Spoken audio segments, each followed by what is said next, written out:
É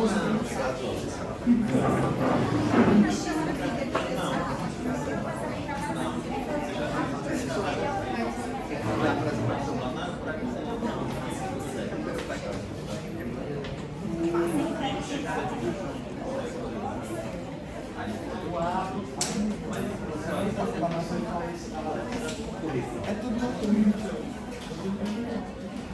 Boa.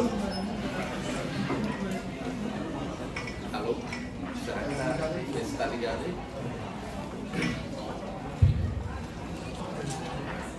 Alô?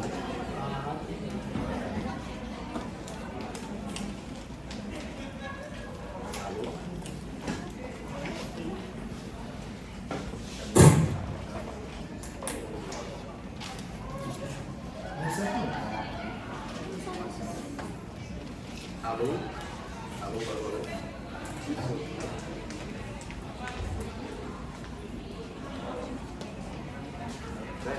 Liga para o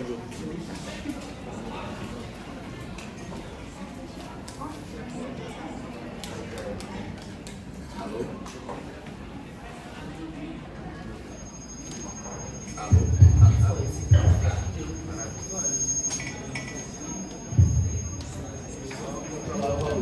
Calma demais, ele tá alô?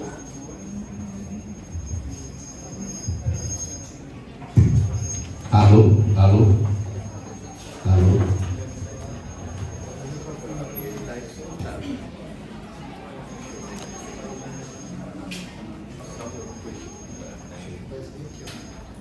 É a caixa, cara, não é o microfone.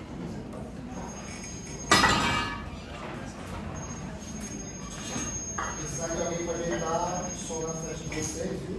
Também. Você dá um desconto, né? Alô? Tá com o microfone aqui, né? Não? Alô? Alô?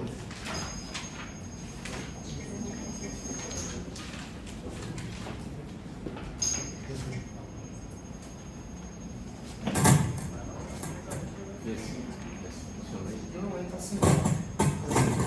Ah, tá. Fala aí, fala aí.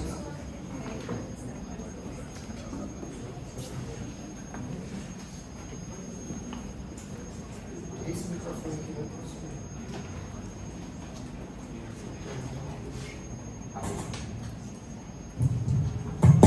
Alô? Alô? Alô? Alô? Alô?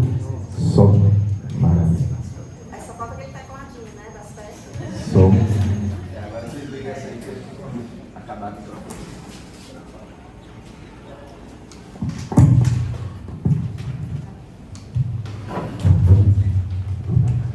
Boa. Boa noite a todos e todas. Sejam todos muito bem-vindos à nossa aula magna inaugural do semestre 2024.1.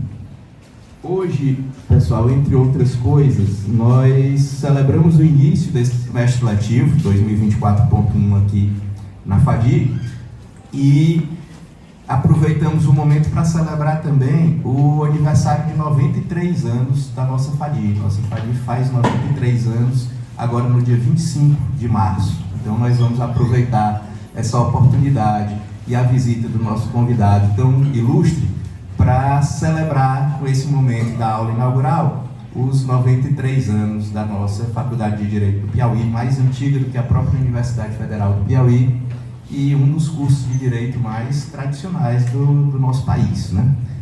Sejam muito bem-vindos, é uma satisfação recebê-los aqui hoje. Hoje nós temos a presença do Dr. Valdemir Santos conosco, nos dando a satisfação de ministrar essa aula inaugural. Daqui a pouco a gente apresenta um pouquinho longo do currículo do Dr. Valdemir, mas antes da gente seguir eu vou passar a palavra para a professora Cristiane, nossa coordenadora do curso de Direito. Semana passada, né, essa semana, perdão, nós tivemos algumas turmas dando comunicados, falando com vocês, então nós retornamos a dizer que desejamos um ótimo retorno, né, que tenhamos um semestre proveitoso. Aos calouros, reiteramos nossos votos de boas-vindas, aos veteranos, né, que tenham garra, sucesso, né, qualquer coisa a gente está à disposição na coordenação. Nós estamos aí em processo de matrícula, né? Então tem algumas situações que ainda estão pendentes, mas fiquem tranquilas que o seu sistema está processando. Essa parte não fica mais nem comigo nem com o professor Lucas. Ela vai para a PREG, tá? Mas qualquer dúvida, me manda mensagem ou manda e-mail que a gente responde e tenta resolver, certo? Espero que tenhamos uma ótima palestra.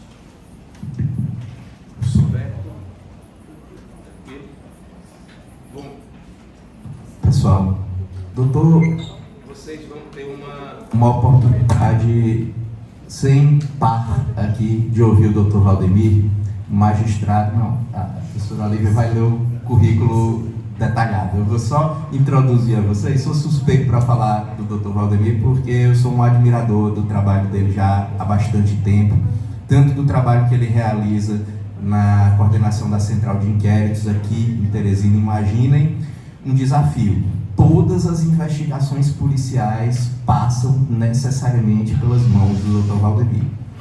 É ele quem decide quem vai ter busca e apreensão ou não na sua casa, quem vai ter interceptação telefônica ou não, quem vai ter quebra de sigilo bancário, fiscal, telefônico realizado e quem vai ser preso ou não vai ser preso preventivamente, né? Antes de iniciar a ação penal. Então, é um grau de responsabilidade muito grande e que é levado de forma muito séria e muito técnica pelo Dr. Valdemir. A gente tem essa sorte, essa felicidade. E a Central de Inquérito, pessoal, ele também trabalha com um outro local extremamente delicado aqui no Piauí, que é a vara fundiária do Piauí, onde ocorrem todos os conflitos agrários. E aqui a gente tem conflitos agrários que vocês não imaginam o tamanho dos problemas, né? Passam também todos pelo Dr. Valdemir, como também passam por ele questões relativas às eleições, outra questão delicada, porque ele é também juiz auxiliar da presidência do Tribunal Regional Eleitoral. Mas digo isso por abro um parênteses para dizer uma coisa para vocês. Recentemente, vocês devem ter visto que foi implementado o juiz das garantias, né? Foi implementado no Código de Processo Penal pelo pacote anticrime, mas ficou durante um bom tempo suspenso por decisão do Supremo Tribunal Federal a aplicação do juiz das garantias, sob o argumento de que seria muito difícil ou até impossível para alguns a implementação da figura do juiz das garantias, que é um juiz para atuar somente na investigação, antes do juiz que vai atuar durante o processo, e se dizia que o judiciário não teria estrutura para conseguir dar conta dessas atribuições do juiz de garantias. Quando eu vi a decisão do ministro Luiz Fux com esse fundamento, eu lembrei do Dr. Valdemir, porque aqui antes de existir o juiz de garantias no pacote anticrime, já existia a Central de Inquéritos que faz exatamente o que faz o juiz de garantias. E o Dr. Valdemir dá conta de coordenar sozinho toda essa parte aqui, embora ele tenha uma equipe que ajuda fazendo as audiências de custódia, mas ele é o coordenador da Central de Inquérito, fazendo o que faz o juiz das garantias antes do juiz das garantias existir, né? Então, quando eu vi aquilo e vi a decisão do ministro Luiz Fux, professor Olivia, a primeira coisa que eu pensei, é que ele não conhece o Dr. Valdemir. Se ele conhecesse o Dr. Valdemir, ele saberia que não só é possível, como se feito bem feito, vai ter um ganho gigantesco para a forma como a justiça é administrada. Então, esse é sem mais delongas, o breve depoimento que eu posso dar aqui. Sei que vocês estão ansiosos para ouvi-lo e eu também. E hoje ele vai falar para a gente sobre crimes de ódio. E eu passo a palavra para a nossa sempre chefe, professora Olivia, para que ela faça a apresentação do Dr. Valdemir Ferreira Santos.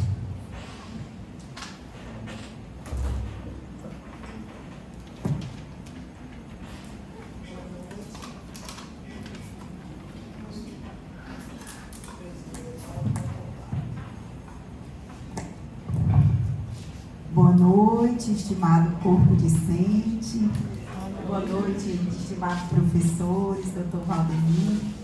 É uma honra estar aqui com todos vocês, iniciando mais um período, iniciando, portanto, esse novo ciclo na vida de muitos aqui que estão ingressando no estudo jurídico.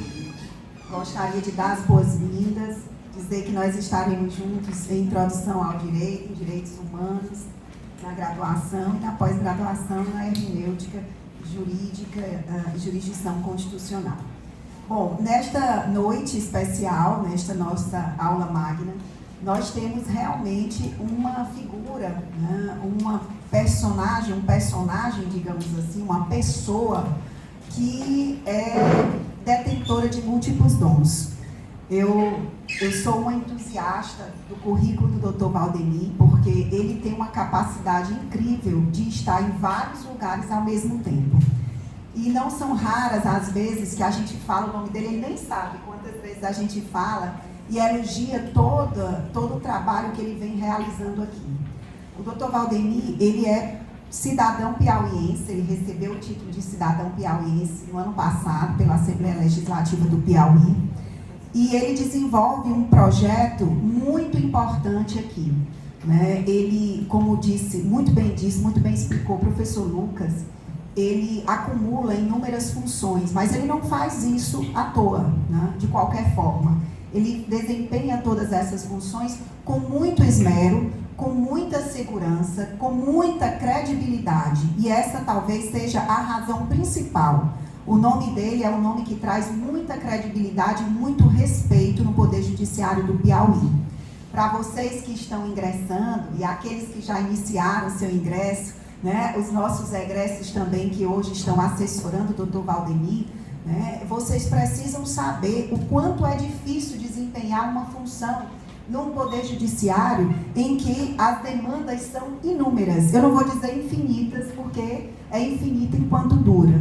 E a gente tende a buscar trabalhar sempre preventivamente para desestimular esse estado, esse instinto litigante que nós temos aqui no estado do Piauí. Mas ele desempenha essas funções com muito esmero. Imaginem só, né, estar diante, por exemplo, das eleições, né, como juiz auxiliar na presidência do TRE. Imaginem aí. Imaginem também estar diante, né, estar liderando essa central de inquéritos, como o professor Lucas contou aqui para vocês. Todas as operações passam por ele. E ontem nós tivemos aqui a presença do nosso secretário de Segurança, né, o Chico Lucas, e vocês sabem que existe um empenho real em buscar melhorar a segurança pública do Piauí. Então, este aqui é quem realiza, quem comanda, portanto, essa central de inquérito. E também, no caso, a questão relacionada ao direito agrário, né? No Piauí, nós temos um problema muito sério, né, doutor Valdemir, de regularização fundiária, né? Nosso estado muito grande, nossas terras nunca foram muito produtivas aos nossos olhos e, de repente, nossas terras passaram a ter, né, digamos assim, nossas terras passaram a ser reconhecidas. Nosso estado passou a ser visto como um estado extremamente importante nesse setor. Então, nós estamos aqui hoje à noite recebendo o Dr. Valdemir Ferreira Santos, mestre em Ciências Criminais pela PUC do Rio Grande do Sul, especialista em Ciências Criminais pela Universidade da Amazônia, especialista em Direito Penal e Criminologia pela PUC Rio Grande do Sul, juiz de Direito, essa foi a razão dele ter vindo para cá, coordenador da Central de Inquéritos e do Núcleo de Audiência de Custódia da Comarca de Teresina, Piauí, juiz titular da Vara Fundiária do Piauí, juiz auxiliar da presidência do Tribunal Regional Eleitoral e professor universitário. Então, esse é o nosso convidado desta noite. Dr. Valdemir, muito bem-vindo à Universidade Federal do Piauí, à nossa Faculdade de Direito. Boa noite a todos.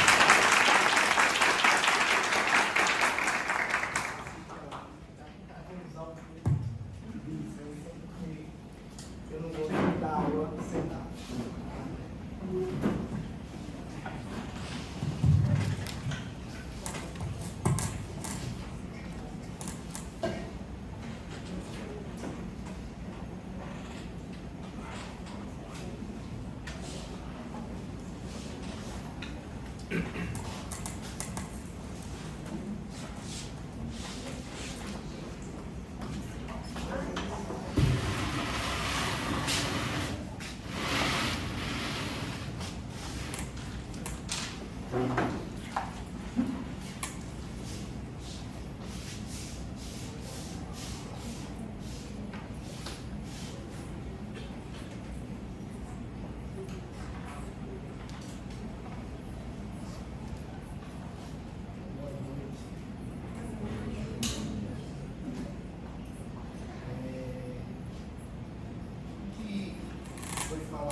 professora Olívia, são diretos amigos.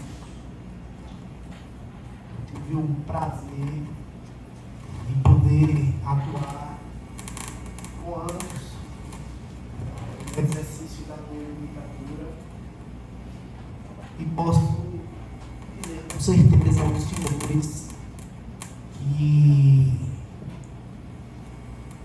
eu não me vejo como eles me veem, tá? Porque eu sei das minhas limitações, eu sei o quanto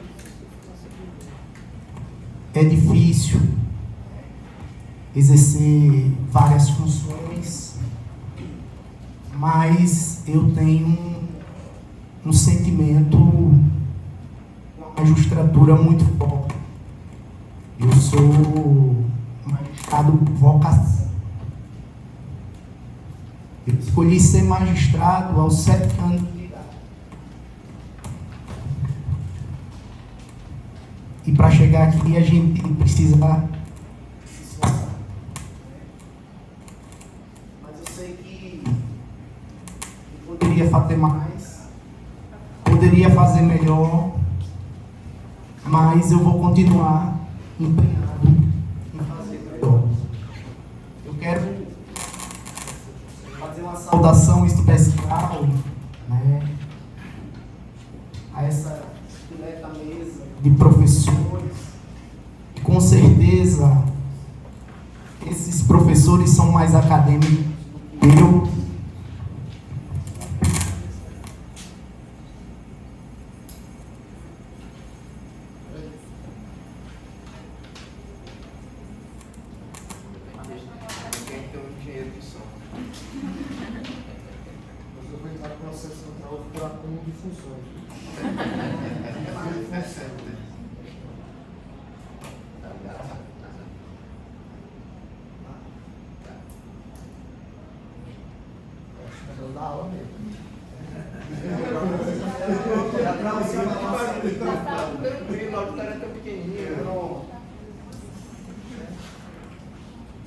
Então, pessoal, eu quero fazer uma saudação especial. E aí eu vou pedir licença ao professor Lucas, mas eu vou fazer a saudação especial de toda a mesa, em nome da professora Olívia Brandão, até porque hoje eu vim aqui falar de crime de ódio, então eu tenho que colocar a professora no seu devido lugar, entre nós técnicos. Já tem um tempo, eu lecionei por 12 anos, continuo com vínculo com a universidade, mas apenas na pesquisa. Já tenho 7 anos que eu não estou em sala de aula, mas eu quero dizer, diletos alunos, diletas alunas, é sempre um prazer enorme estar aqui com os senhores. Na academia, os diálogos acontecem, é na academia que a democracia se exercita, é na academia que nos preparamos para exercer as nossas funções. Não sei se estou um pouco enferrujado, porque já tenho tempo, mas podem ter a certeza que eu vou dar o meu melhor para os senhores, que os senhores merecem, para os alunos que chegaram. E a escolha do tema foi exatamente pensando em todos os senhores. Eu sou professor da cadeira de Direito Penal, de Processo Penal, sou um apaixonado pela dogmática penal, mas sabia que a dogmática penal trazida aqui hoje talvez não fosse tão interessante para quem está ingressando no curso de Direito. Então foi por isso que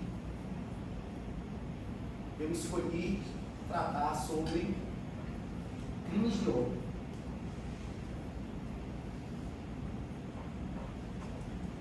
De uma forma geral, nós podemos dizer que o crime de ódio é uma forma de violência direcionada a um determinado grupo social com características específicas.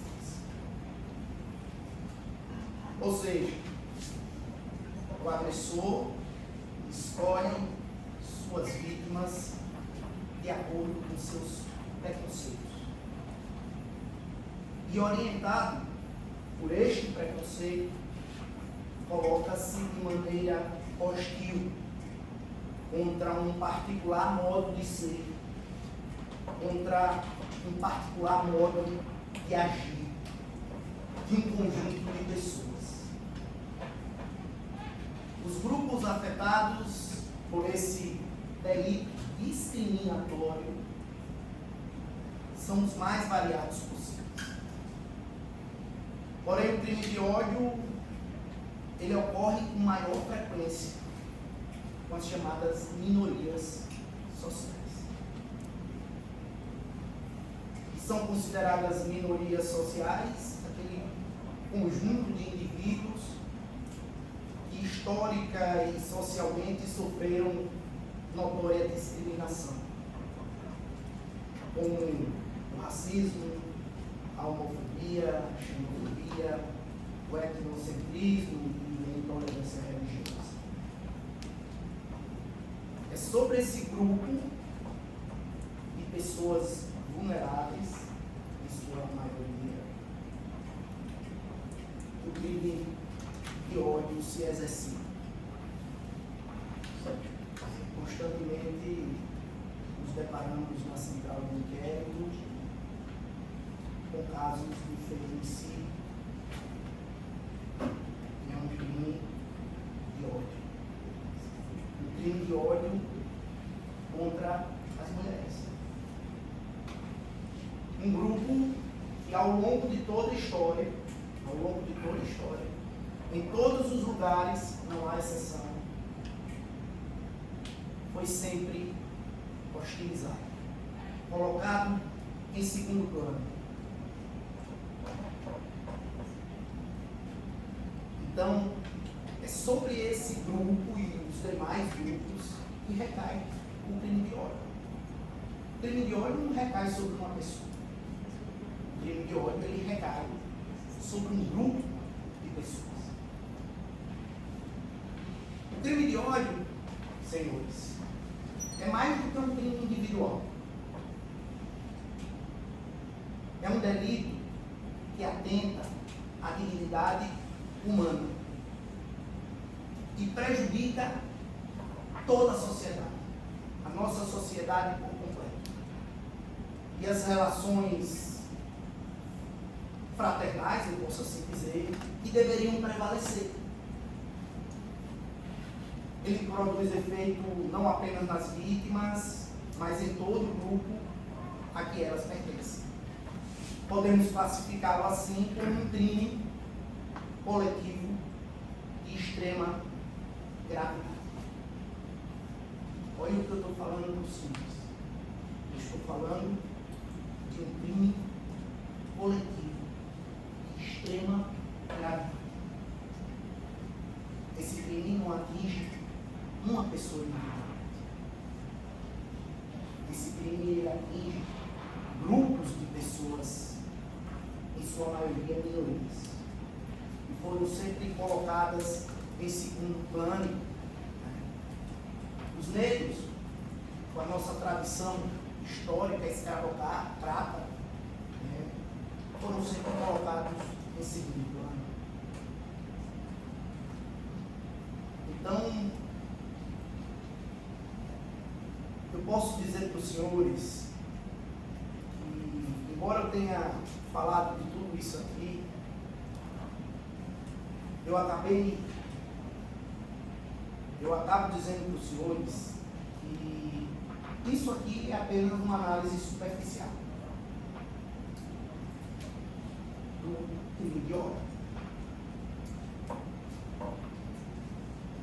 Mas nós estamos aqui a fazer uma análise mais ampla. Em outras palavras, uma avaliação filosófica, psicológica, política, a entender a forma precisa do que é o crime de ódio e todas as suas implicações.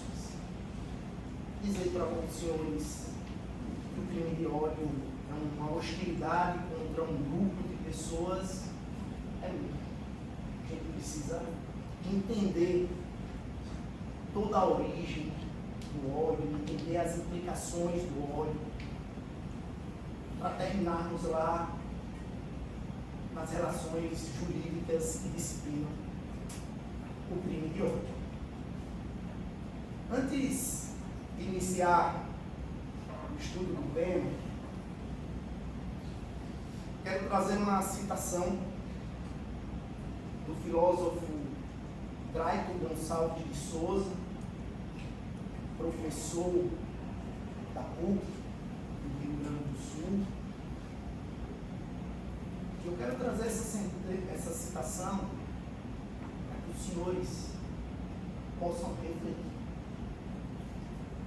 É assim que temos que encarar todas as coisas, refletindo sobre elas.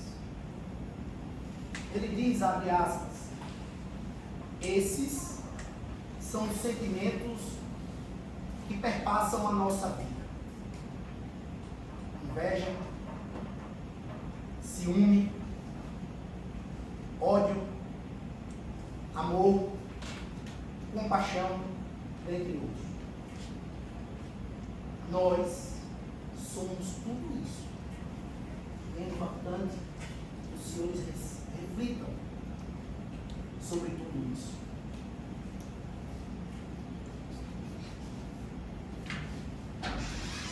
Eu trago tal citação para que nós possamos começar a pensar sobre a natureza humana. Pensar no que realmente somos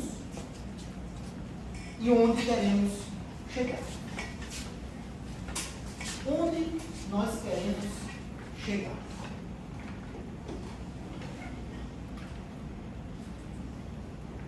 Eu costumo dizer que eu exercito minhas ações para criar um país melhor para os meus filhos. Eu vou começar pela parte propriamente do ódio. A gente vai entender um pouco sobre o ódio. E aí, quando a gente entender as principais coisas sobre o ódio, a gente vai falar do ataque, do deslize jurídico, do crime, da infração.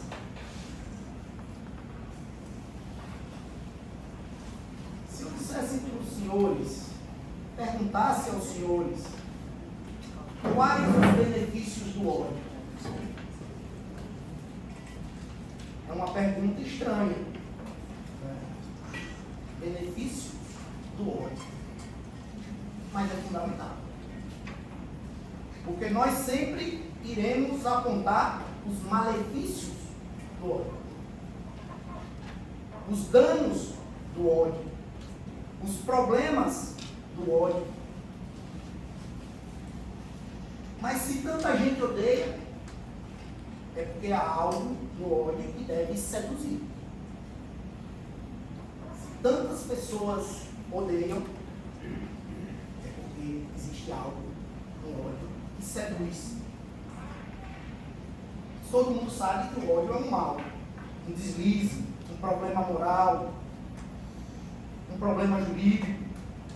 Mas se tanta gente odeia, nós precisamos fazer a seguinte pergunta: quais são os benefícios do ódio? Se tantas pessoas odeiam, então o ódio deve trazer algum benefício. Senão, tantas pessoas não odiariam. Primeiro benefício: foco.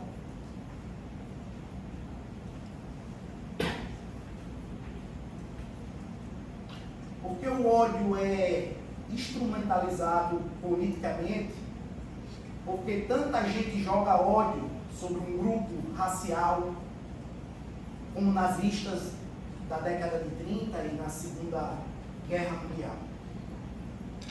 Porque isso propicia foco. Foco no discurso. O olho é um dos elementos de foco do cérebro humano.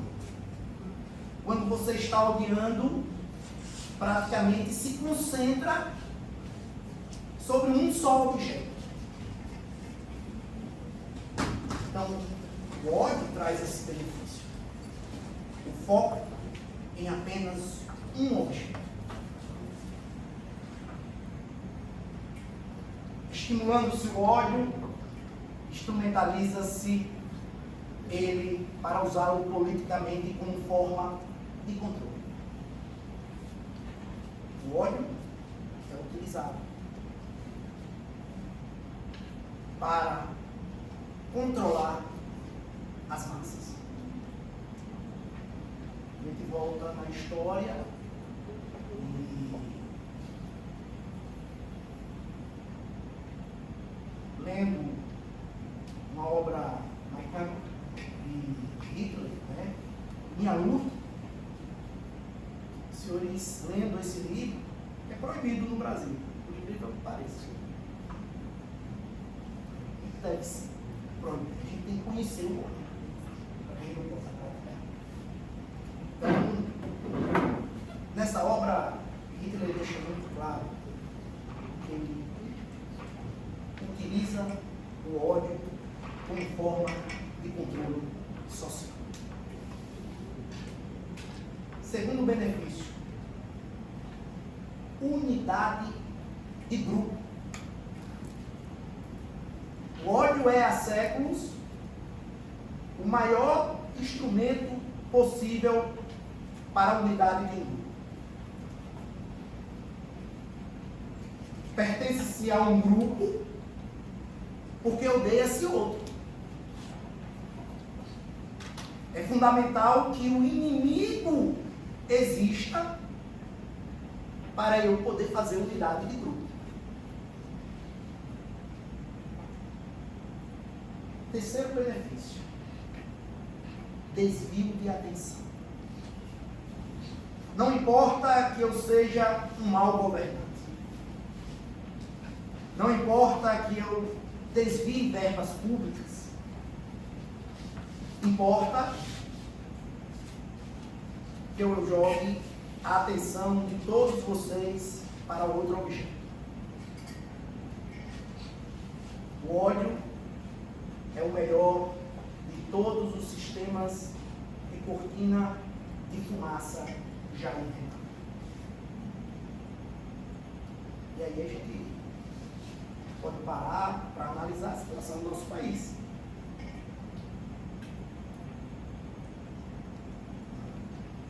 A situação dos nossos governantes, eu não vou entrar na seara dos quais são esses governantes, tá? Porque não me cabe. Mas o ódio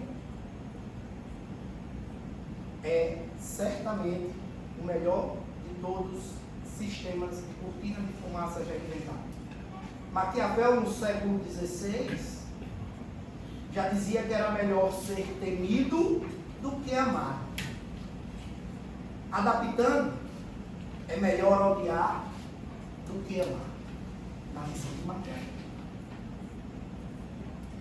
Porque o ódio é poderoso.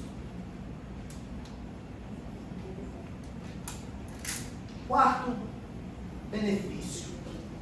Eu vou entrar aqui numa palavra que aparece na tradução grega. Aristóteles dizia em sua obra sobre retórica e tragédia que a tragédia estimula a catarse. Quarto benefício: catarse. Quando eu transfiro essa palavra, para que os senhores tenham ideia, ela possui mais de 100 traduções. Mas quando eu transfiro toda a dor interna, quando eu transfiro os meus medos, meus anseios, minhas inseguranças para uma explosão externa, um objeto externo, quando eu grito, por exemplo, eu estou fazendo um processo catártico. Eu estou pensando na função catártica do ódio. Existe uma obra que eu recomendo a leitura, 1984, de George Orwell, onde ele deixa muito claro esse benefício do ódio. Países totalitários, na obra, estão em conflitos. Não democracias, países totalitários. E as pessoas de cada país, elas são incentivadas a ir para o cinema e assistir um filme onde se fala do outro, onde expressa-se o ódio contra a nação adversária. E as pessoas assistindo o filme ficam agitadas, indignadas, começam a esbravejar, né? Precisamos vencer, precisamos destruir os nossos inimigos. E aquela explosão de euforia. Isso é o processo catártico do ódio. O ódio tem a função de purgar, purificar todos nós, e eu posso afirmar aos senhores que quando colocamos para fora o ódio, nos sentimos melhor. Infelizmente. Quinto benefício: identidade. O ódio é um foco de identidade. Um grupo existe mais por aquilo que exclui do que por aquilo que se incorpora. Já pararam para pensar nisso? Torcidas de futebol no Brasil se reúnem, formam um grupo com base naquilo que exclui, com base em odiar o outro torcedor de futebol, torcedores de outro time. Ou seja, é fundamental que exista o inimigo para que meu grupo exista e tenha continuidade. Imagina os senhores,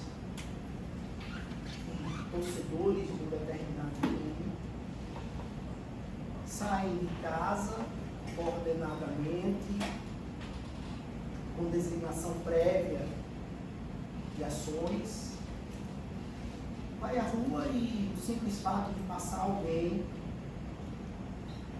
com a camisa do time contrário é suficiente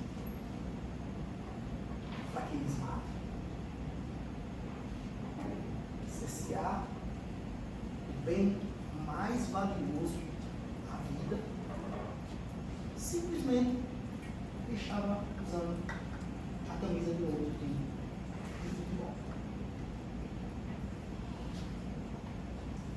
Mas, infelizmente,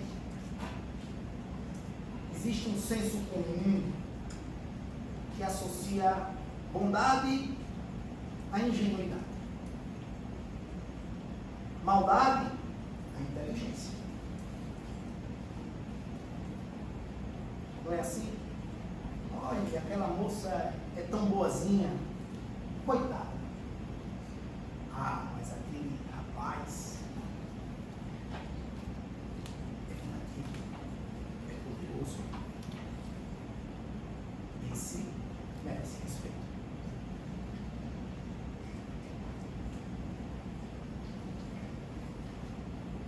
Então, senhores, a gente precisa, de certa forma, se afastar desse senso comum para enxergar as coisas de forma muito clara. O ódio é o mais poderoso instrumento analgésico já inventado. Ele evita qualquer dor e reflexão.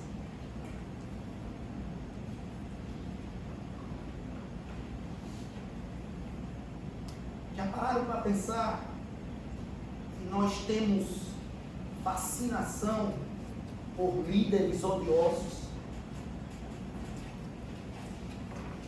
Cada um de nós, de certa forma, tem uma fascinação por líderes odiosos. E aí eu vou dar um exemplo. Os senhores conhecem Conrad Adenauer? Provavelmente não.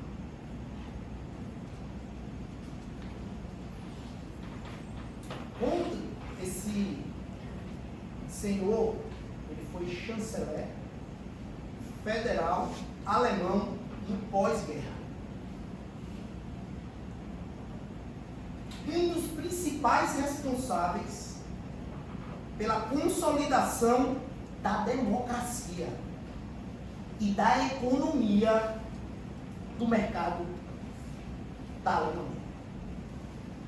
Mas eu vou perguntar aos senhores, quem é mais conhecido mundialmente? Hitler ou Conrad? Perceberam o fascínio que nós temos pelos líderes odiosos?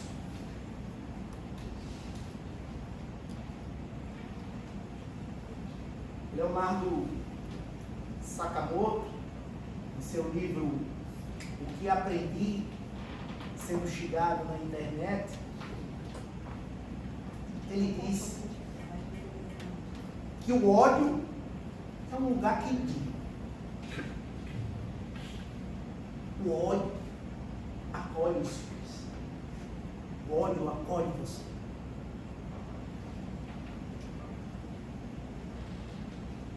Eu quis identificar,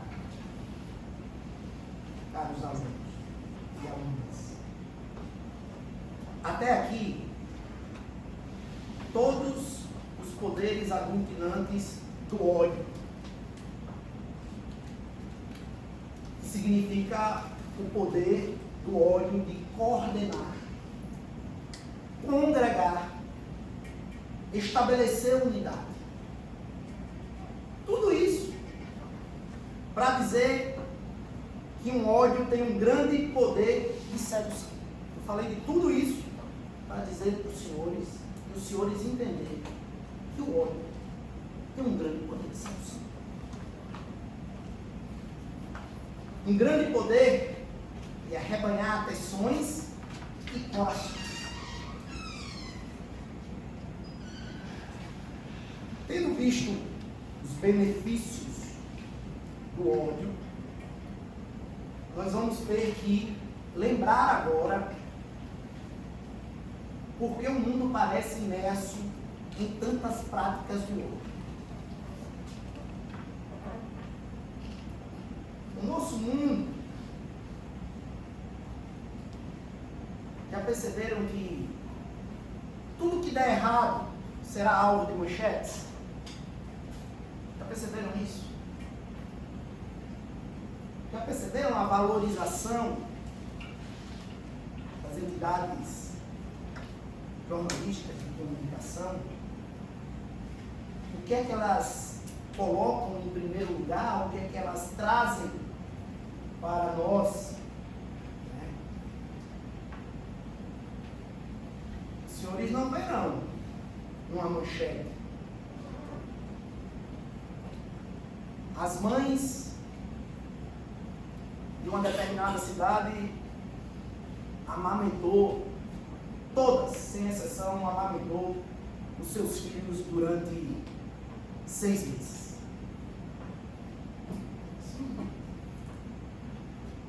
Não tem impacto. Isso é irrelevante na concepção. Na concepção. Deixa eu falar. Da nossa imprensa. Plante 10 mil árvores. Você não vai ser manchete de jornal nenhum. Derrube uma ou várias. Aí a manchete vai estar lá. Assim, fica fácil perceber que existe uma imensa publicidade de ódio. Nós somos atacados constantemente por essa imensa publicidade de ódio. E um quase anonimato do bem. Com tudo isso, nós temos que levar em conta, de fato, que damos uma atenção exagerada ao ódio, infelizmente. E aí eu quero fazer um esclarecimento aqui para os senhores, para que os senhores não tenham a ideia equivocada. Ódio não é o oposto do amor. O escritor Primo Levi destaca muito bem isso. O ódio não é a sombra do amor. O perfeito oposto do amor, seguindo a maioria dos especialistas, é a indiferença.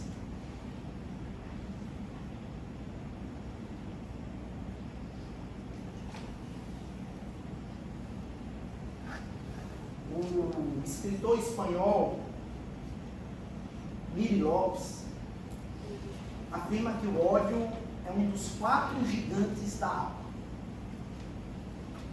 Segundo o escritor, aquilo que te faz odiar, que te faz ir contra algum sistema, é provavelmente o que te revela, que te mostra. Então o ódio, com certeza, é um dos maiores raios-x que nós podemos ter da alma humana.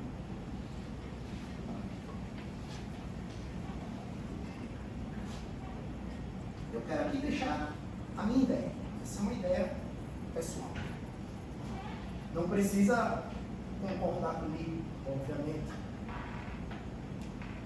Apenas peço que pensem, reflitam, debatam, dialoguem sobre isso.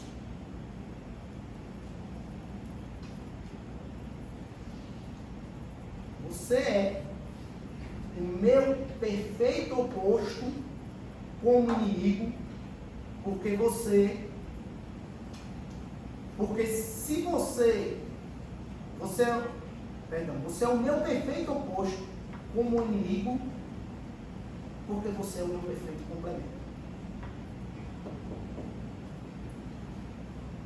Um inimigo distante, uma causa totalmente diferente, não seria capaz de fazermos odiar. Seria apenas diferente de você. O ódio implica certa proximidade. E implica necessariamente espelho. Sim, implica necessariamente espelho. Por que se diz isso? Porque eu vejo o que não gosto de mim em você. E ao ver o que odeio em mim, e no mundo, e no meu mundo, em você, eu concentro em você o ódio que eu não posso sentir em mim, ou do meu mundo. E falo do ódio contra você. É exatamente aquilo que Victor Hugo, ao imaginar o romance Notre Dame de Paris, que nós chamamos, em geral, de Corcunda, de Notre Dame, falou e explicitou perfeitamente. O cônego de Notre Dame, que apesar do seu posto elevado e sua postura, ele também é seduzido pela cigana Esmeralda. Ele é um cônego do mais alto escalão da igreja e ele é seduzido pela cigana Esmeralda.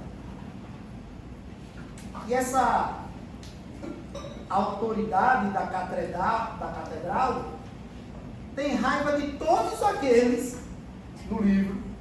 Olha que interessante, ele tem raiva de todos aqueles lá na obra do Victor Hugo, inclusive do Corcunda, porque revelam a ele que ele também é seduzido por Esmeralda. É por isso que eu odeio todos os outros que também foram seduzidos pela cigana Esmeralda. O professor Leandro Carnal leciona que o ódio tem por fonte o medo e busca sintetizar o seu desenvolvimento a partir de 3 sentimentos: desprezo, vingança, ressentimento. Na prática, meu medo me domina. Mas em vez de reconhecer esse medo, eu transformo em raiva. E da raiva em ódio. Assim, eu não vou fazer aqui a anamnese do ódio, que seria aquele questionário que o médico faz para saber das reclamações do paciente. Vamos passar a fazer aqui a catamnese do ódio. Ou seja, a partir da infecção, como evoluiu a doença. Não se trata mais agora de buscar tanto as origens, como eu falei no início, do ódio. Se trata agora de buscar o desenvolvimento do ódio. Através do simples desprezo, da vontade de vingança e do gigante chamado ressentimento, trazidos pelo professor Leandro Carnal.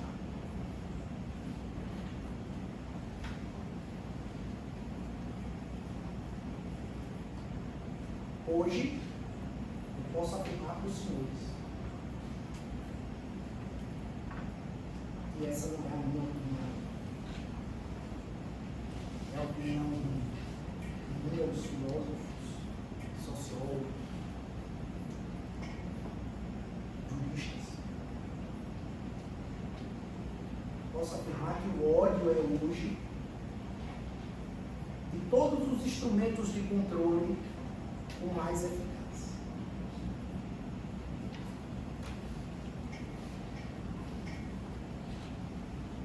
Vamos parar para pensar na polarização de ideias no nosso país.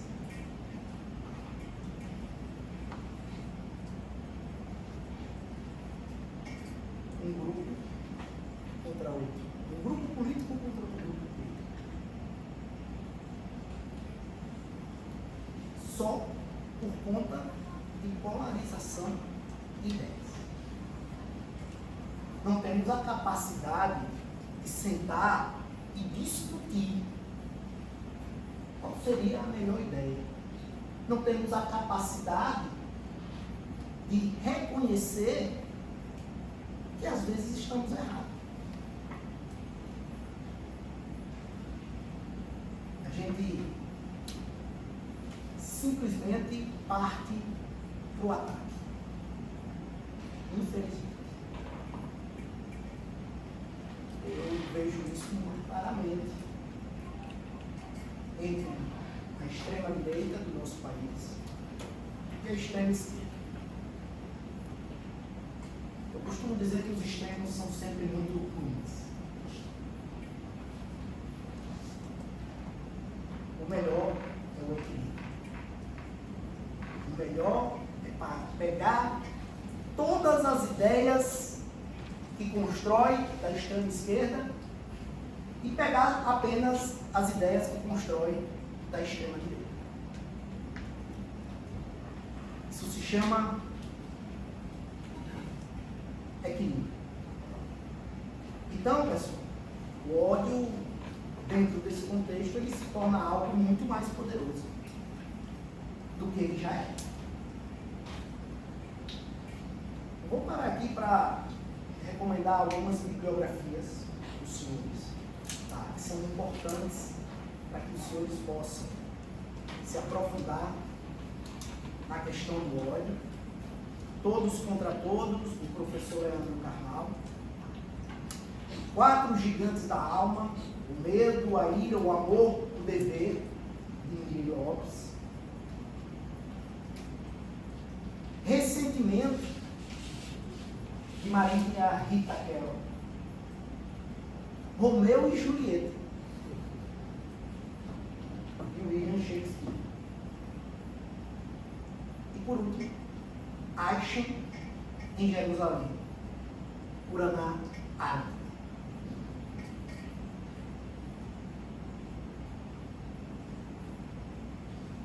Então, pessoal, se debruçar sobre o conhecimento nos torna pessoas melhores.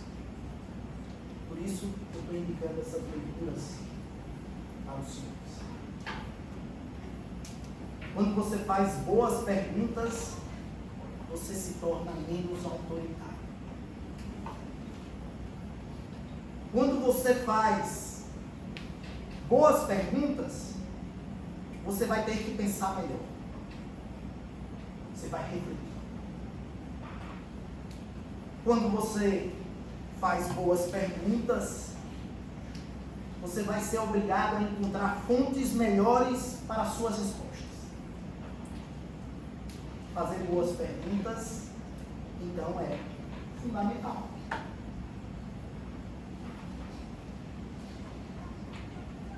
Resumindo, confie pouco no que você escuta. Escute muitas pessoas. Não tenha gurus. Não siga alguém cegamente. Vá nos autores. Mas também não confie cegamente neles.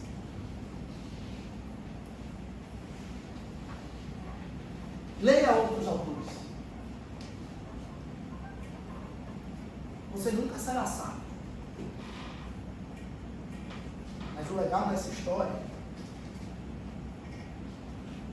é ser amigo da sabedoria.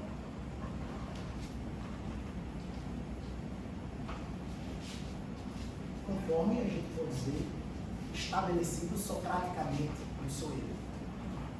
Foi Sócrates.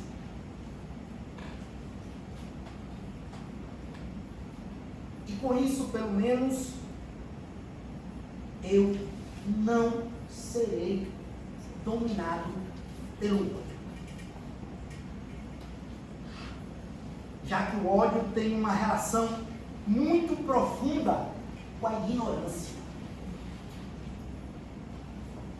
O conhecimento liberta.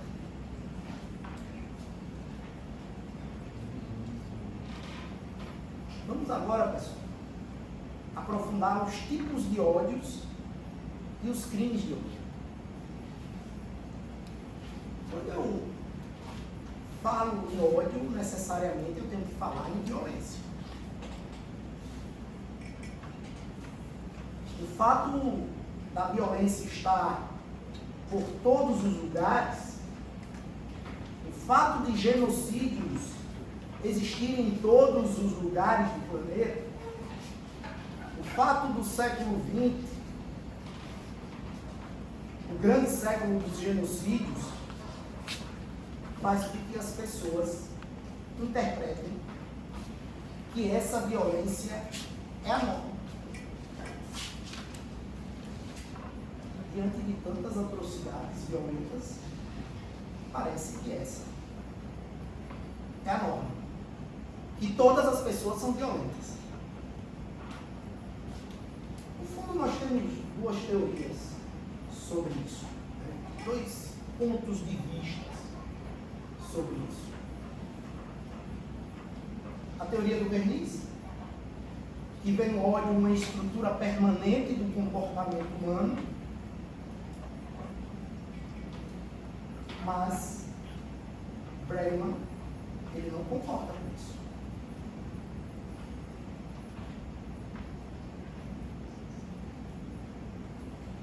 Diz o autor Bregman que a teoria do verniz ela não se verificou, pois algumas pessoas, mesmo sobre o efeito de caos permanente, permaneceram firmes em não praticar o ódio.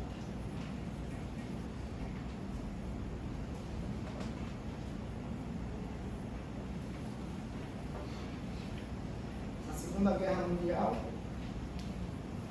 um proprietário de uma livraria teve na Inglaterra sua propriedade, sua loja, com a frente destruída pelos ataques alemães. Os alemães não se restringiam apenas a atacar fábricas, aeroportos. Eles atacavam bairros. Para quê? Para criar o caos. Mas mesmo diante disso, esse proprietário colocou lá um cartaz: continuamos abertos. Realmente, sem porta, estava aberta. Perceberam que ele não se deixou contaminar pelo ódio?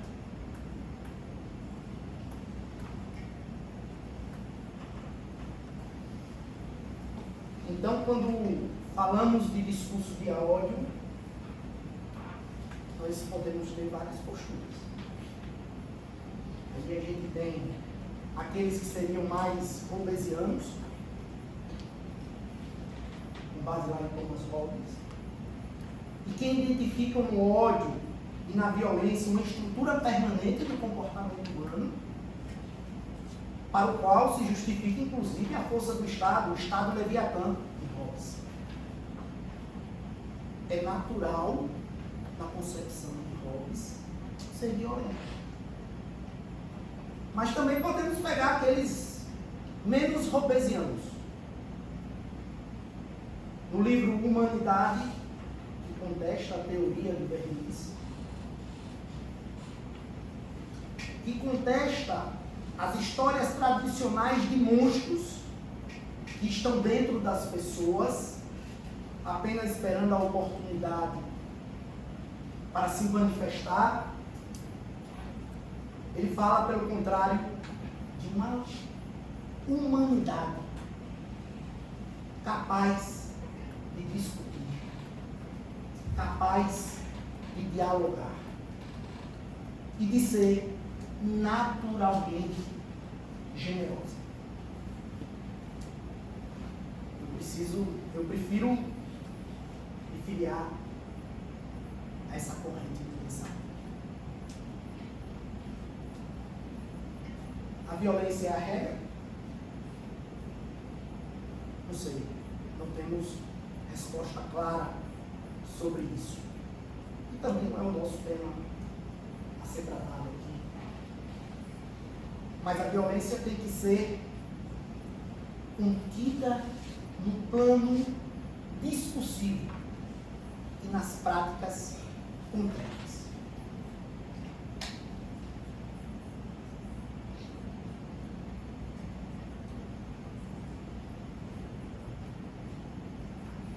Já pararam para perceber, para analisar a quantidade de mulheres na nossa sociedade que são ameaçadas, espancadas, mortas pelos seus próprios companheiros?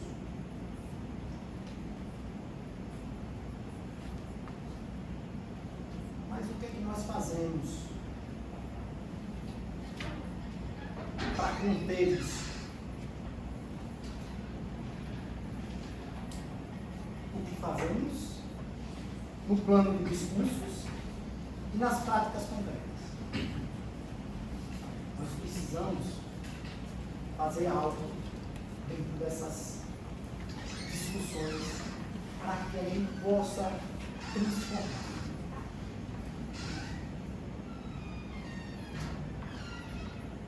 A pergunta que temos que fazer então é: como evitar o crime?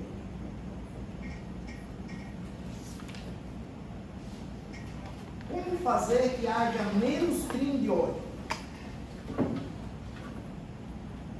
O que é que eu posso fazer para evitar que pessoas sejam atacadas nas suas convicções, ou até na sua existência física, ou mesmo destruídas por causa de um crime de ódio?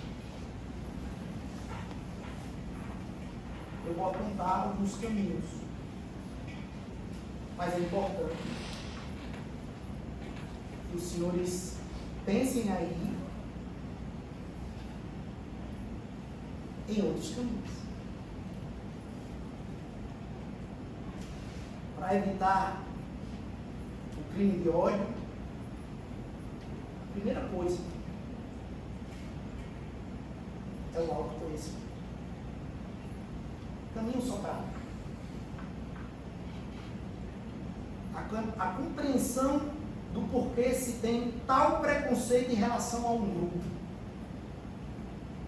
O que move as raivas do indivíduo e do que, de fato, se pode imaginar como solução para aquilo o que o envolve. Então, nós precisamos nos conhecer, perceber as nossas inclinações erradas.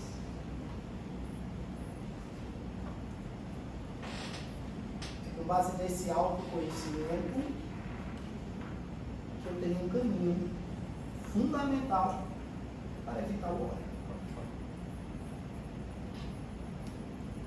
Segundo caminho: estabelecimento de políticas públicas.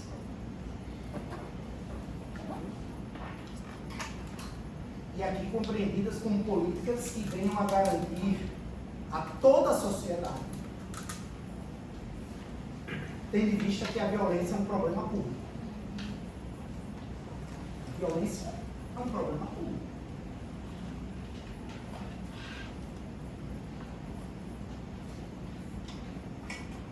E aí, dentro disso, dessas políticas públicas, eu menciono o amparo aos desequilíbrios mentais, como esquizofrenia, depressão e outros. O poder público precisa voltar uma especial atenção para essas pessoas que têm, às vezes, a inclinação por conta disso de praticar o ódio.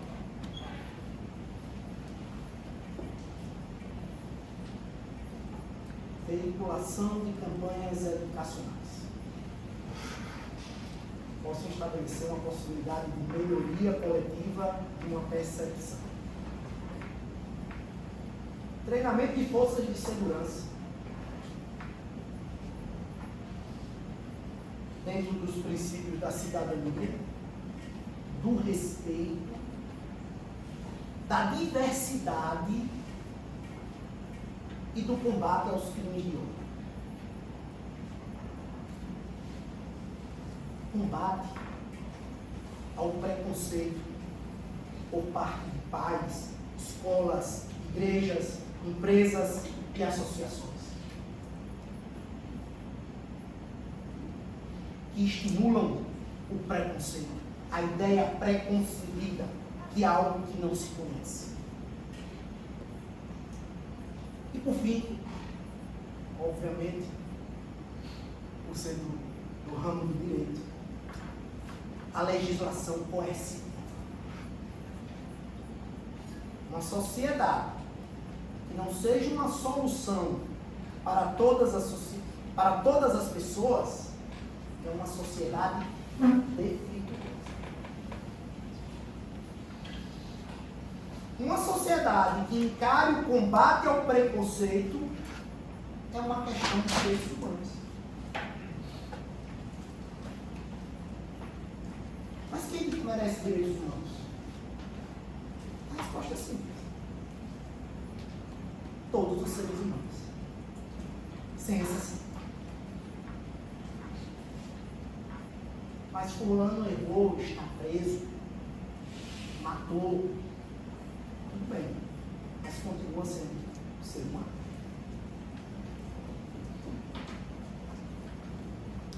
Então, todas essas questões remetem a uma questão fundamental. Não existe segurança social se nós criarmos uma sociedade onde seja possível excluir algumas pessoas. Eu não posso falar em segurança social numa sociedade que exclui mulheres, negros, índios, homossexuais. Essa sociedade é defeituosa. Não há sociedade saudável, equilibrada, cidadã, se eu não imaginar que todos os grupos dentro da lei têm direito à existência e à convivência.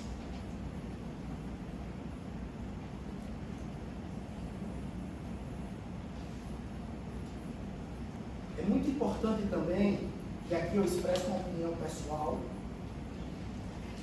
e como eu costumo dizer, não precisa ser a sua, e não deve ser a sua, caso tenha argumentos melhores do que os meus. Eu preciso da legislação coercitiva. Eu acho que é tão importante como dizer que as escolas ensinem que o racismo é um equívoco, que a homofobia é um equívoco, que a misoginia é um erro.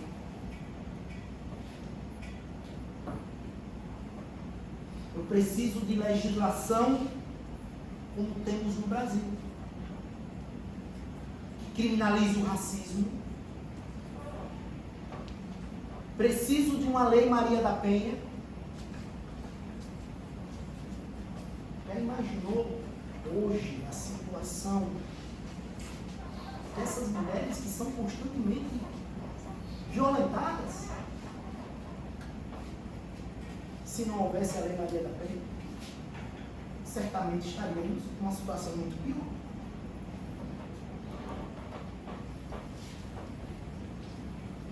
Acredito na educação em primeiro lugar, mas acredito também na lei, na coerção, na prisão de racistas, de estupradores, na prisão de pessoas que praticam crimes de ódio, numa legislação muito mais dura do que a que temos para preservar a vida de pessoas.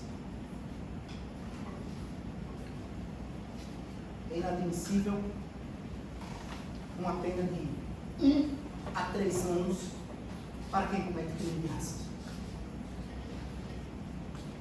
E eu que sou professor de teoria da pena, sei, diante da legislação brasileira, que em regra, em 99% dos casos, a pena será de 1 ano, será no mínimo.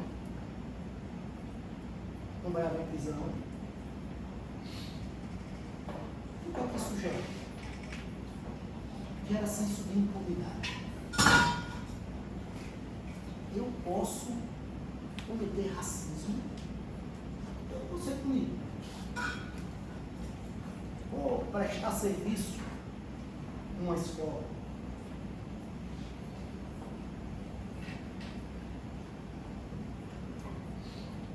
Bom, pessoal, tudo que eu disse aqui não garante o paraíso, mas evita o inferno.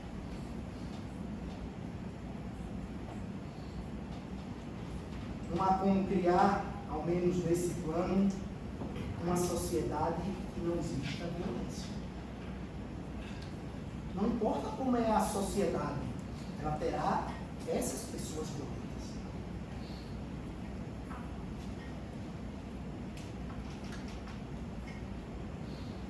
Um homem leu um livro que eu li também. Chama-se O Apanhador dos Campos de Centeio. Esse homem lê o livro, fecha o livro, pega uma arma e mata John Lennon em dezembro de 1980. Ele leu o mesmo livro que eu, mas decidiu, ao fechar o livro, que deveria matar John Lennon. Talvez seja uma pessoa perturbada mentalmente, talvez não, mas o fato é que nós sempre teremos que conviver com isso. Por mais que façamos dentro desse plano, nós não teremos como evitar isso.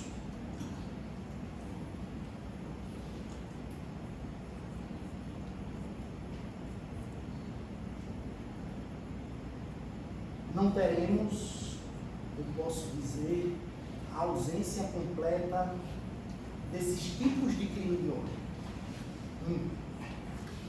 Mas se fizermos as coisas certas, teremos a certeza que esses crimes irão diminuir muito.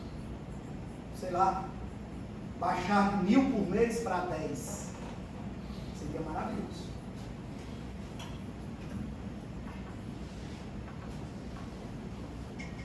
O ódio nunca é um copo isolado, mas é um veneno lançado no ambiente, que acaba contaminando praticamente todas as pessoas. O ódio me contamina.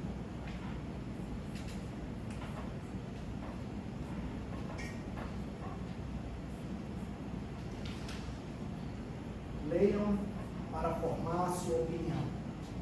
Conteste, aprofunde, torne-se protagonista, que você estará colaborando para não ser mais uma vítima dos discursos de ódio. Muito bem, eu fiz uma análise do crime de ódio em um aspecto filosófico. Em virtude do nosso tempo, eu queria muito mesmo, mas eu não poderei fazer com vocês uma avaliação histórica, sociológica, política. Se faz muito necessário para quem deseja aprofundar no tema, estudar a gênese da democracia, liberdade de expressão, paradoxo da tolerância, movimento no plataforma, é essencial conhecer tudo isso. O ódio como afeto humano Quem é o maior alvo do ódio? Xenofobia e cidadania. Ódio como afeto político. O nazifascismo. E hoje. O nazifascismo e hoje. É isso mesmo. Não é o nazismo de Hitler, não é o fascismo de Mussolini. É o nazismo e fascismo atuais.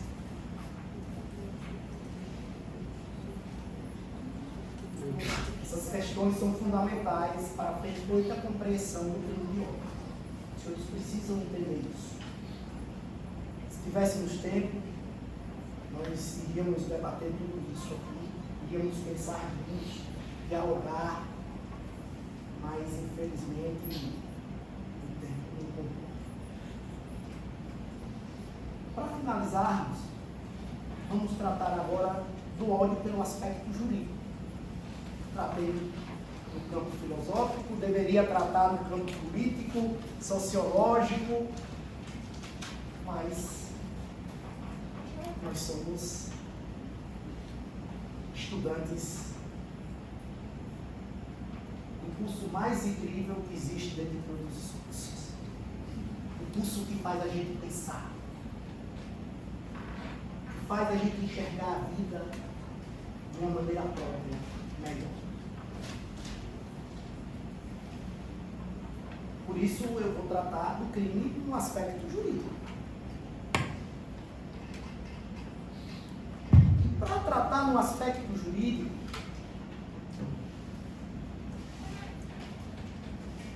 na realidade, se estuda tudo isso que eu disse. Perceba, se estuda tudo isso que eu falei para se chegar aqui. No aspecto jurídico do ódio. Está superada a convicção de que o jurista deva conhecer cabo a rabo a lei.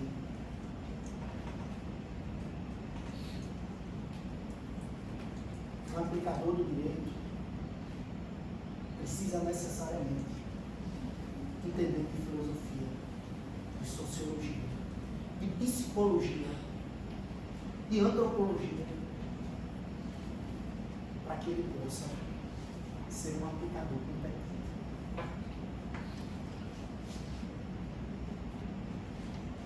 Quando eu falo em aspecto jurídico do ódio, eu preciso falar de repressão e de resistência ao ódio. A repressão ao ódio se dá através do direito. E a resistência está para além do direito. A discussão aqui é basicamente sobre qual discurso de ódio pode ser criminalizado. Será que eu posso criminalizar todo e qualquer discurso de ódio?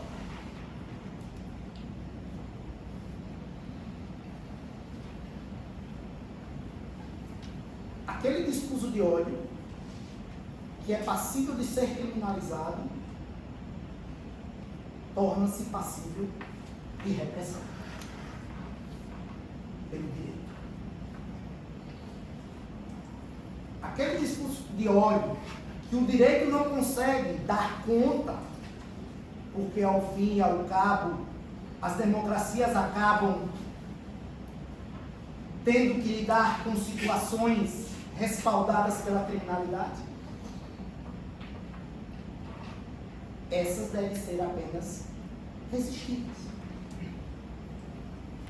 Temos que ter muito cuidado quando vamos pensar nas limitações jurídicas do ódio, já que a liberdade de expressão está consagrada na nossa Constituição, está como forma de se limitar, muitas vezes, a criminalização do ódio. Se eu disser para os senhores que a Corte de Direitos humanos, interamericanos. Na maioria dos casos que julga, se posiciona pela liberdade de expressão.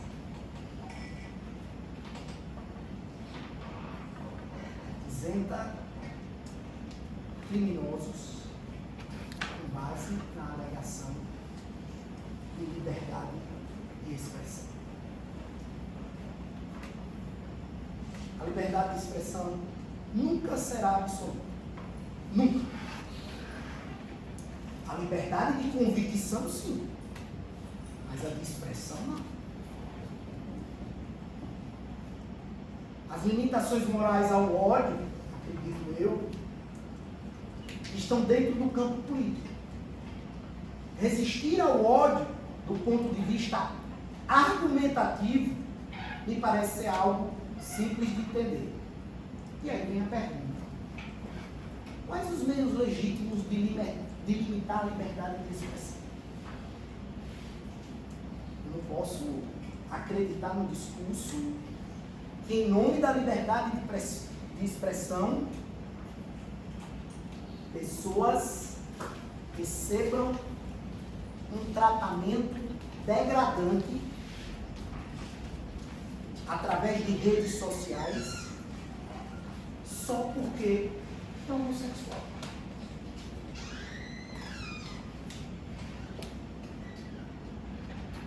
Então, quais os critérios que podem limitar juridicamente a liberdade de expressão? Fundamental responder essa pergunta. E aqui chegamos num ponto nevrálgico no que diz respeito ao horizonte jurídico. Nosso direito internacional contemporâneo, ele traz parâmetros para essa limitação da liberdade de expressão. As nossas legislações internacionais trazem parâmetros para se limitar a liberdade de expressão. E aí os senhores depois, posteriormente, podem estudar a Declaração Universal dos Direitos Humanos, do artigo 19, a Convenção Europeia de Direitos Humanos, artigo 10, Pacto Internacional de Direitos Civis e Políticos, artigo 19, Convenção Americana de Direitos Humanos, artigo 13 e 14, a Carta Africana dos Direitos Humanos, artigo 21. Lá, nesses dispositivos da legislação internacional, os senhores encontrarão a possibilidade de limitação à liberdade de expressão.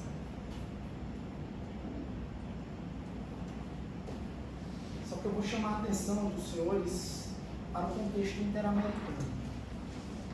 E o contexto interamericano que envolve o Brasil, que é o cenário mais próximo de nós. Assim, eu vou analisar em linhas gerais o marco jurídico interamericano sobre liberdade de expressão e também, talvez, tratar aqui de alguns elementos da jurisprudência da Corte Interamericana. Mas acredito que não. Acho que vou me restringir a tratar do marco jurídico interamericano sobre liberdade de expressão. Nesse marco, levando em consideração a liberdade de expressão, existem alguns discursos que têm especial proteção.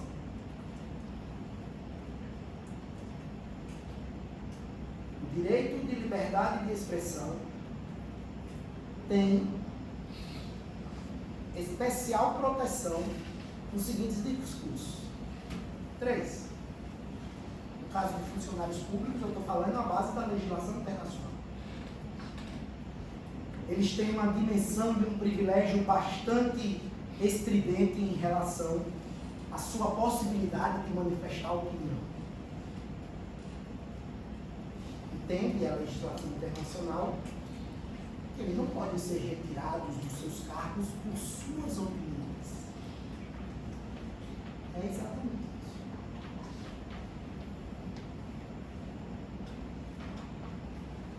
eu posso incentivar, será, o genocídio dos índios?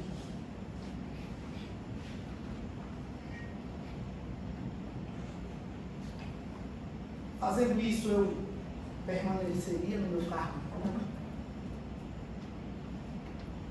Certamente não. O CNJ me afastaria do cargo público, que é óbvio. Eu sou magistrado. Nós, como magistrados, para a população, representamos a personificação da justiça. E é incompatível diante do exercício desse cargo a incitação ao genocídio de um grupo de pessoas.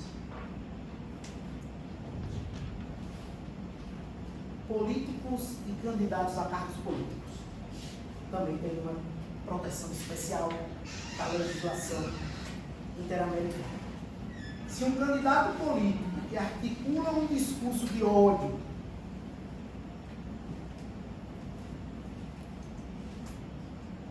ele pode fazer isso e terá uma proteção à luz da legislação internacional com base na alegação de se evitar um horizonte de autocensura.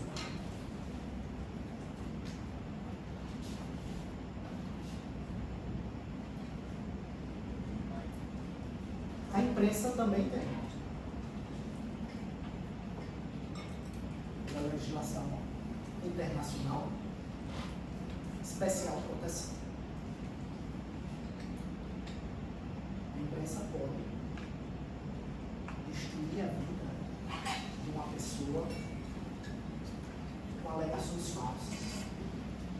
Mas isso é liberdade de expressão.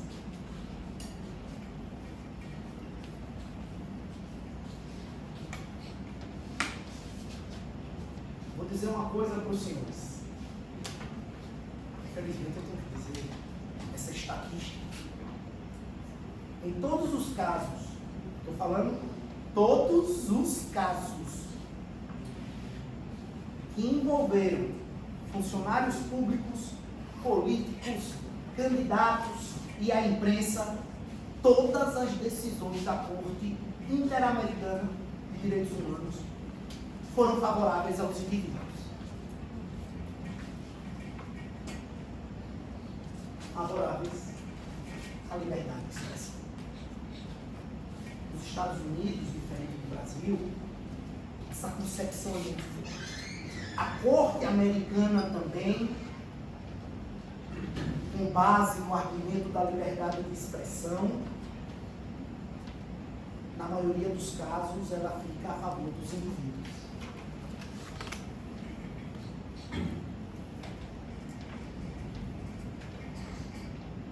Então, o importante é a gente saber que o marco interamericano ele traz à tona que poderão haver limites, mas desde que observado o princípio da neutralidade, o princípio do interesse público, né? E aí eu vou trazer outra coisa interessante que me ocorreu agora. O marco jurídico interamericano, ele estabelece o direito de retificação. Exatamente isso. O direito de retificação. Se alguém profere um discurso de ódio contra uma determinada minoria, terá direito de se retratar. Ou seja, antes de judicializar a questão, deve-se possibilitar, pela legislação internacional, o direito de retratação. Mas o ódio já foi lançado. E como eu disse aos senhores, o ódio contamina.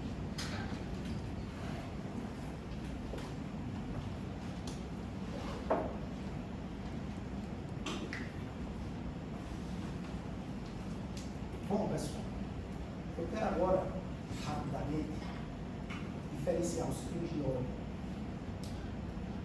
dos crimes contra a honra. Eles não se confundem. É importante que a gente perceba bem isso. Crimes contra a honra se referem a uma pessoa específica.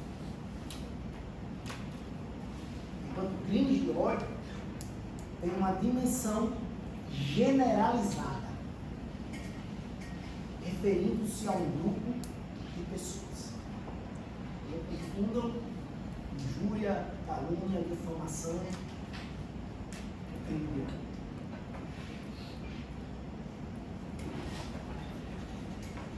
Crimes de ódio são aqueles praticados contra uma pessoa por ela pertencer a determinada etnia, cor, origem, orientação sexual,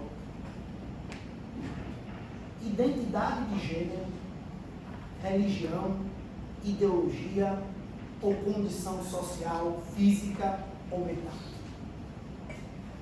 Nesse caso, os crimes de ódio não são direcionados à vítima em si, mas ao grupo na qual ela pertence. O objetivo, mais do que agredir ou ofender o indivíduo, é atingir uma comunidade inteira. Para finalizar, vamos de forma bem rápida, ver a hora, né? Ó, já se vão 2 horas. Fique à vontade. Sorte nossa de ouvir.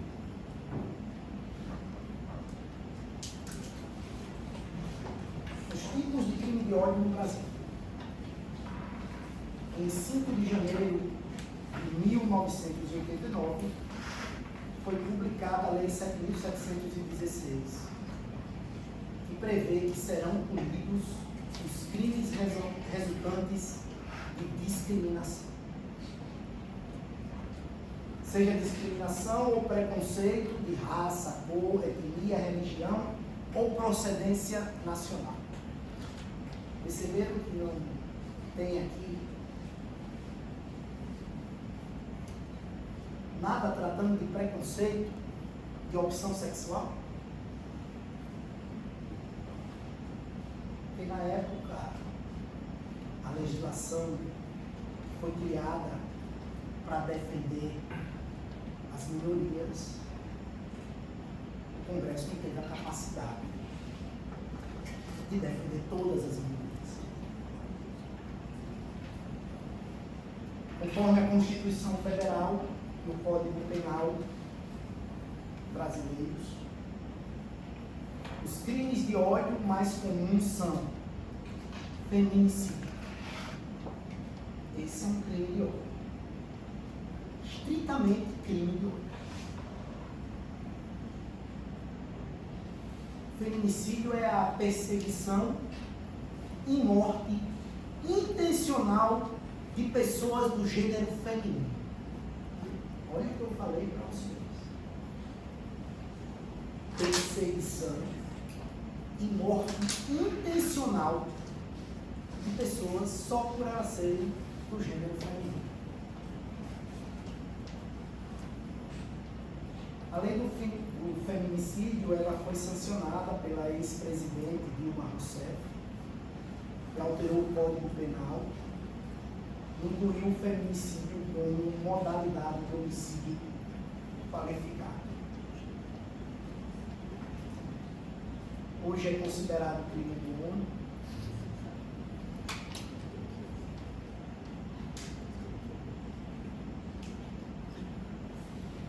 Eu tenho crime de feminicídio quando uma mulher é assassinada pelo fato de ser mulher.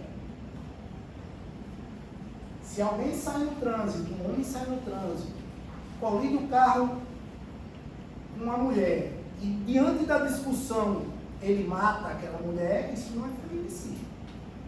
Isso não é crime de ódio. O feminicídio é simplesmente pautado no fato de a mulher ser mulher. Só isso. Em nome da minha honra, eu posso matar a minha companheira que me traiu. E olha que, durante muito tempo, a legítima defesa da honra foi usada como tese jurídica para inocentar, estou falando inocentar pessoas que, por acharem que tiveram a honra ferida, podiam eliminar a vida de uma mulher. O outro crime é o etnocentrismo. Etnocentrismo é a atitude pela qual um indivíduo ou grupo social que se considera o sistema de referência julga outros indivíduos ou grupos à luz de seus próprios valores. Portanto, pressupõe que o indivíduo ou grupo se considere superior àqueles que ele vive. A raça ariana de Hitler. Olha o paradoxo. Hitler, no seu livro, que eu indico a leitura,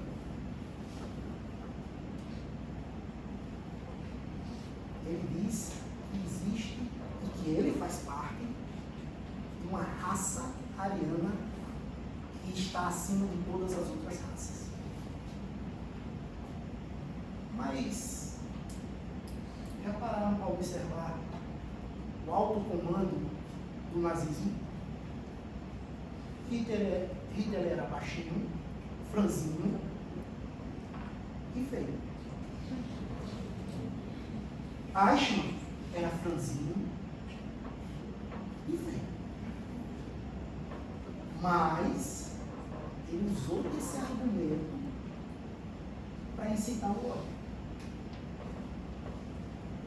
Ele usou no entendimento que existe uma raça superior.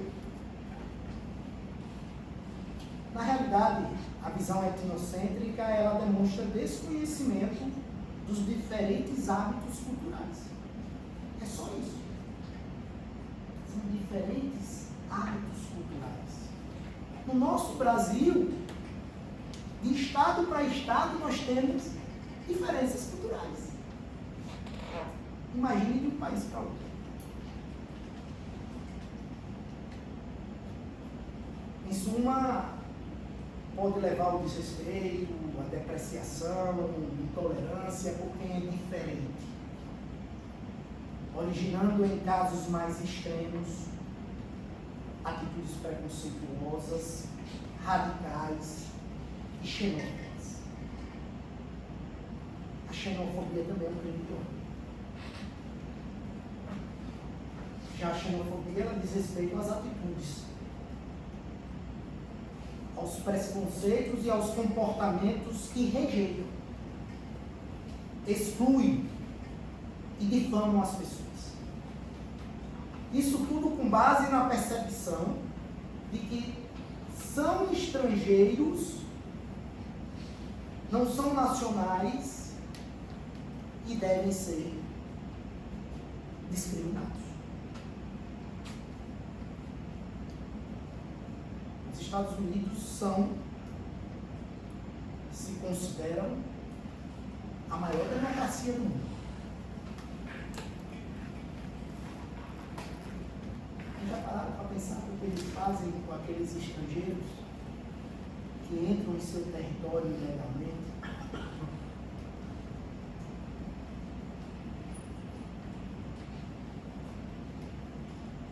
Então, a xenofobia é só isso, pessoal. É a demonstração de ódio ao estrangeiro. De acordo com a Lei 9.459, de 1997, serão punidos os crimes resultantes de discriminação ou preconceito de raça, cor, etnia, religião ou procedência nacional. Chegando quase ao final, o racismo. No caso do racismo, é um crime de ódio motivado pela cor da pele ou por questões étnicas e de nacionalidade.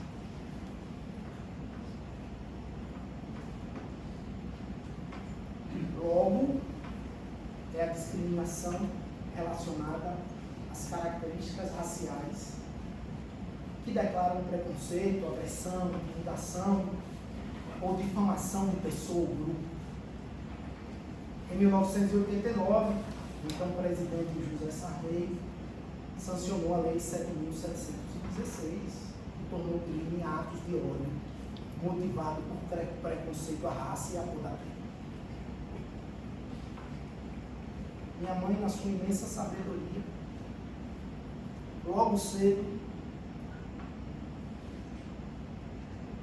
me mostrou que não existem diferenças entre raças. Ela escolheu para ser o meu padrinho, um homem incrível, um homem lindo.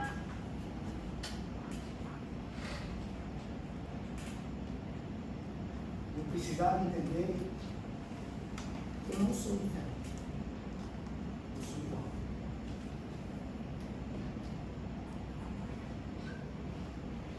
Foi por isso que ela fez essa escolha. Pensando na minha formação como homem.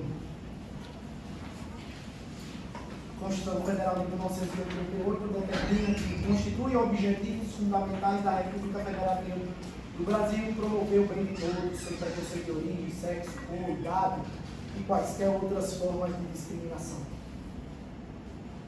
O crime de racismo é inafiançável e imprescritível, sujeito à pena de reclusão, nos termos da lei, mas as punições podem variar de 1 até 5 anos de reclusão. Um crime grave contra a sociedade, uma pena tão incentivadora, vou assim colocar. Pena incentivadora ao racismo. Eu quero que alguém me mostre uma única sociedade que existiu sem punição. A punição é um vetor de controle prévio. Se eu infringir a norma, eu serei punido. É só isso. Temos ainda a intolerância religiosa, que também está lá prevista na nossa Constituição. Temos o crime de homofobia. Entende-se por homofobia a discriminação e demais violências contra pessoas em função de sua orientação sexual. É isso mesmo. Ou identidade de gênero. Esse preconceito pode levar à violência física, psicológica, institucional e sexual contra gays, lésbicas, bissexuais, travestis e transexuais. As pessoas acham que têm direito. Ao caminhar na rua, ao se deparar com uma pessoa que ela acredita ser gay, só por isso ela acha que tem o direito de tirar a vida dele. E é o que mais ocorre na sociedade brasileira. O Brasil, para que os senhores tenham ideia, é constantemente apontado como um dos países mais perigosos para essa comunidade.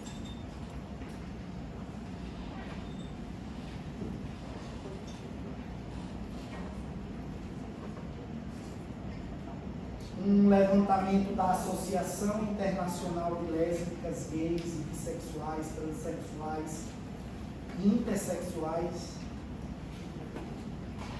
já incluiu em cerca de 43 países, 23% dos membros da ONU, leis contra crimes de ódio por orientação sexual. Essa é uma boa notícia.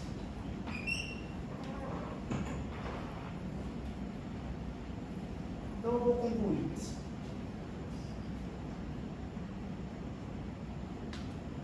Pude matar minha saudade, estar em sala de aula. Os senhores me possibilitaram essa honra. O professor Lucas me possibilitou a honra de estar aqui com os senhores hoje, tratando de um tema tão sensível. Nós vimos que um fator fundamental dos crimes de ódio é o fato de serem dirigidos não apenas ao indivíduo. Eu quero que vocês fixem isso na mente, mas a um grupo. Infelizmente, são diversos os estudos que apontam o crescimento de atos dessa natureza. Senso de integridade, violência.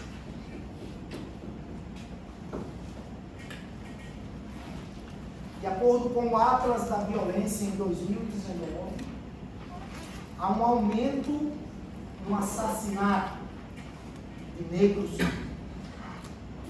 mulheres e homossexuais.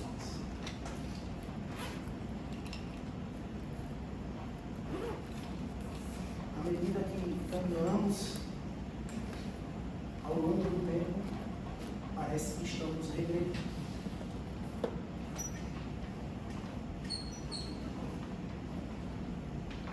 Eu quero terminar, pessoal, dizendo que, apesar de tudo isso, eu acredito no ser humano. Acredito que a avaliação interior de si próprio, conjugada com a busca pelo conhecimento, nos levará para o entendimento que devemos resistir ao ódio. Nós precisamos resistir ao ódio. Devemos lutar contra o ódio. Não apenas resistir, lutar. Ação.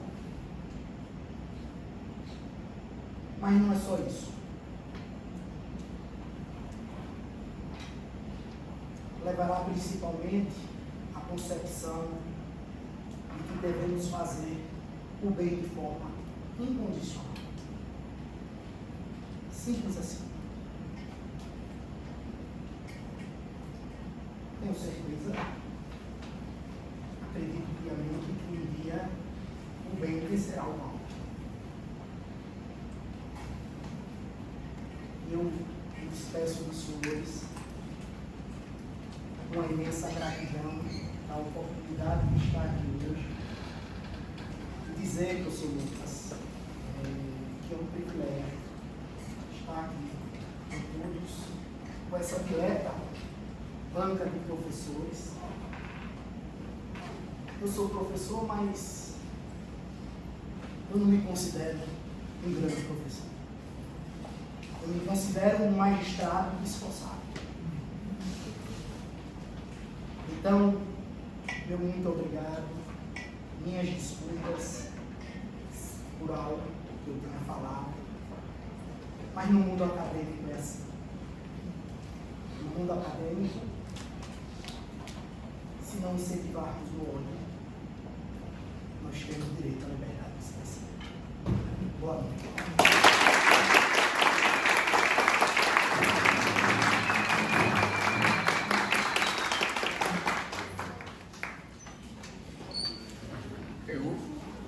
Antes de qualquer coisa, eu queria agradecer profundamente ao Dr. Valdemir pela brilhante radiografia do ódio que ele fez para a gente aqui. Riquíssima a exposição. Espero, Dr. Valdemir, que essa seja a primeira de muitas outras oportunidades vindas suas aqui na nossa velha Salamanca. Vai ser sempre um prazer recebê-lo aqui para todos nós. Queria aproveitar o momento também para agradecer a Mariana, o JG, a Maísa, o Ian, todo mundo da FADI Digital que possibilitou que nossa aula inaugural fosse transmitida ao vivo no Instagram, fosse transmitida, que ficasse gravada na TV FADI para o YouTube, que fosse transmitida ao vivo também para a sala ao lado. Obrigadão, pessoal, vocês são demais. E se o Dr. Valdemir não tiver apressado e permitir, eu abriria para eventuais perguntas, se alguém tiver alguma questão para fazer. Ok? Ok? Então, eu vou convidar a Maria Luzia e a Mariana, que são nossas regressas aqui da UFP e trabalham com o Dr. Valdemir. São minhas assessoras. Assessoras do Dr. Valdemir, para fazer a entrega do certificado da palestra do Dr. Valdemir. Maria Mariana, parece nome de duplo sertanejo. Maria Marina.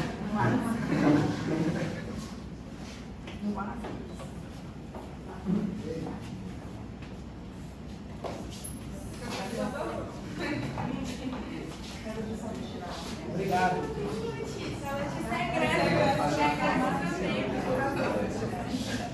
Letícia também é da Universidade Federal e é minha assessora.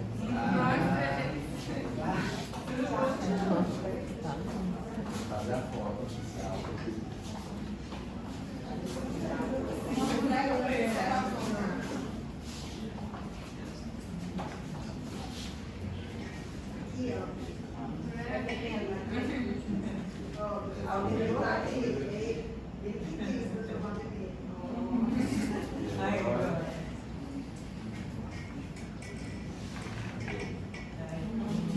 Agora vamos fazer